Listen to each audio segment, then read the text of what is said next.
আজকের বানিয়ে নেব দুটো ডিম দিয়েই মোট 5 জনের পটল আলুর তরকারি। তাও আবার হয় নাকি? বড়মশাই বলল। আমি বললাম দেখোই না কিভাবে হয়। তো বন্ধুরা, কড়াইতে প্রথমে সর্ষের তেল গরম করে নিয়েছি আর সর্ষের তেলের মধ্যে আলুগুলো দিয়ে দিলাম। তো আলুগুলো একটু লাল করে ভেজে নেব। তো দেখুন বন্ধুরা, আলুগুলো লাল করে ভাজা হয়ে গেছে। তো আলুগুলো এবার প্রেসার কুকারে সিদ্ধ করে নেব, কেননা হাতে বেশি সময় নেই। আর সিদ্ধ করার সময় অল্প একটু নুন দিয়ে দেবো, যাতে আলুর মধ্যে নুনটাও ভালোভাবে ঢুকে যায়। তো আলু ভাজা তুলে নেওয়ার পর কড়াইতে এবারে আমি দিয়ে দিলাম কেটে রাখা পটল। তো পটলগুলো এবারে আমি নাড়াচাড়া করে নিলাম, আর পটলগুলো যাতে তাড়াতাড়ি ভাজা হয়ে যায় সেই জন্য পটলের ওপরে আমি কিছুটা পরিমাণে নুন দিয়ে দিলাম, তাতে পটলের মধ্যে নুনটাও ভালোভাবে ঢুকে যাবে। তো দেখুন বন্ধুরা, পটলের মধ্যে নুন দিয়ে কিছুক্ষণ নাড়াচাড়া করে নেওয়ার পর এবার পটলটা একটুখানি ঢাকনা দিয়ে ঢেকে রান্না করে নেব। আর পটলটা এইভাবে চেপে চেপে দিলে তাহলে পটলের ভেতরে জলগুলো একদম বেরিয়ে যায়, খেতে কিন্তু পটলগুলো সুন্দর হয়। আর পটলও ভাজা হয়ে গেছে। আর এদিকে দেখুন বন্ধুরা, আমি দুটো ডিম ভেঙে নিয়েছি। কড়াইতে ওই একই তেলের মধ্যে ডিম দুটোও দিয়ে দিলাম। তারপরে আমি ভালো করে ঝাঁকানাকা করে একদম ডিমের ভুজিয়া বানিয়ে নিলাম। যার মনে যত রাগ আছে ডিমের ওপরে এইভাবে রাগ করে ঝাঁকানাকা করলে ডিমগুলোও কুচো কুচো হয়ে গেল। তো দেখুন বন্ধুরা, ডিমগুলো একদম কুচো কুচো হয়ে গেছে।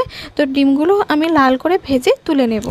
তো দেখুন বন্ধুরা, ডিমগুলো লাল করে ভাজা হয়ে গেছে। আর আমি ডিমের মধ্যে কিন্তু নুন আর লঙ্কা গুঁড়ো, হলুদ গুঁড়ো কিছুই দিইনি। তো ডিমগুলো ভাজা তুলে নেওয়ার পর কড়াইতে আরেকটু সর্ষের তেল দিয়ে দিলাম। আর তেলের মধ্যে এবার আমি দিয়ে দিলাম পেঁয়াজ কুচি। আর পেঁয়াজটাও একদম লাল করে ভেজে নেব।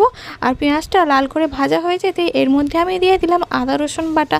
তো আদা রসুন বাটাটাও ভালোভাবে কষিয়ে নেব। আর এই সময় তো আগে সবসময় আমি বলি গ্যাসের আঁচটা একদম মিডিয়াম আঁচে রাখতে। তো দেখুন বন্ধুরা, আদা রসুনটাও ভাজা হয়ে গেছে।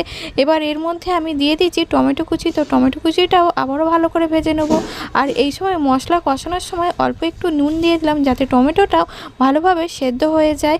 তারপর আবার কি, এর মধ্যে আমি দিয়ে দিলাম কালারের জন্য হলুদ গুঁড়ো। আর হলুদ গুঁড়ো দিলে তরকারির রঙটাও বেশ দারুণ সুন্দর হয়। তারপর অল্প একটু জল দিয়ে দিলাম, কারণ মশলাটা পুড়ে যাচ্ছিলো, তাই জল দিয়ে ভালোভাবে কষিয়ে নিলাম। নিয়ে আমি দিয়ে দিলাম অল্প একটু লঙ্কা গুঁড়ো। ঝালটা আমরা অল্পই খাই, সেই জন্য অল্প একটু লঙ্কা গুঁড়ো দিয়েছি। তো দেখুন বন্ধুরা, মশলাটা একদম ভালোভাবে কষানো হয়ে গেছে। আর মশলা কষানো ভালোভাবে কিভাবে হয়ে গেছে বুঝবেন, যখন দেখবেন মশলা থেকে অনেকটা পরিমাণে তেল ছেড়ে দিচ্ছে, তাহলে মশলাটা ভালোভাবে কষানো হয়ে গেছে। আবারও একটু জল দিয়ে কষিয়ে নেওয়ার পরে আমি দিয়ে দিলাম সেদ্ধ করে রাখা আলু। আর তার উপরে আমি দিয়ে দিলাম ভেজে রাখা ডিম। আর দিয়ে দিলাম নুন দিয়ে ভেজে রাখা পটল। আর মশলা যেহেতু কষানোর সময় অনেকটা পরিমাণে নুন দিয়ে দিয়েছি, তাই আমি তরকারিতে আর এক্সট্রা করে নুন দেব না। তো এবারে আমি দিয়ে দিলাম পরিমাণ মতো জল। আর জল দিয়ে ফুটিয়ে নিলেই হয়ে যাবে পটল ডিমের তরকারি। আর কত সহজেই এই তরকারিটা হয়ে যাবে বন্ধুরা। আর আপনাদের যদি এই রেসিপিটি ভালো লাগে তাহলে লাইক শেয়ার কমেন্ট করবেন। আর চ্যানেলে নতুন হলে চ্যানেলটি সাবস্ক্রাইব করে পাশে থাকার অনুরোধ রইল। দাঁড়ান, তরকারির এখনও অনেক কিছুই বাকি আছে। তো দেখুন বন্ধুরা, পটল আলুর তরকারিটা ফুটে উঠতে এর মধ্যে এবার আমি দিয়ে দিচ্ছি গরম মশলা। আর গরম মশলা দিলে তরকারিটা যেন অনুষ্ঠান বাড়ির মতোই লাগে। তো গরম মশলা দিয়ে নাড়াচাড়া করে এবারে আমি নামিয়ে নেব। আর আপনারা যদি চান অল্প একটু ঘি দিলেও হয়, কিন্তু আমি এখানে ঘিটা ব্যবহার করিনি, আপনারা আপনাদের পছন্দ মতো ব্যবহার করতে পারেন। তো এবার নামিয়ে নিলাম। আর এই তরকারিটা দিয়ে ভাত খেতে কিন্তু দারুণ হয়েছিল। বড়মশাই খেয়ে কিন্তু খুব খুশি হয়ে গিয়েছিল। আপনারাও এইভাবে বানিয়ে দেখবেন।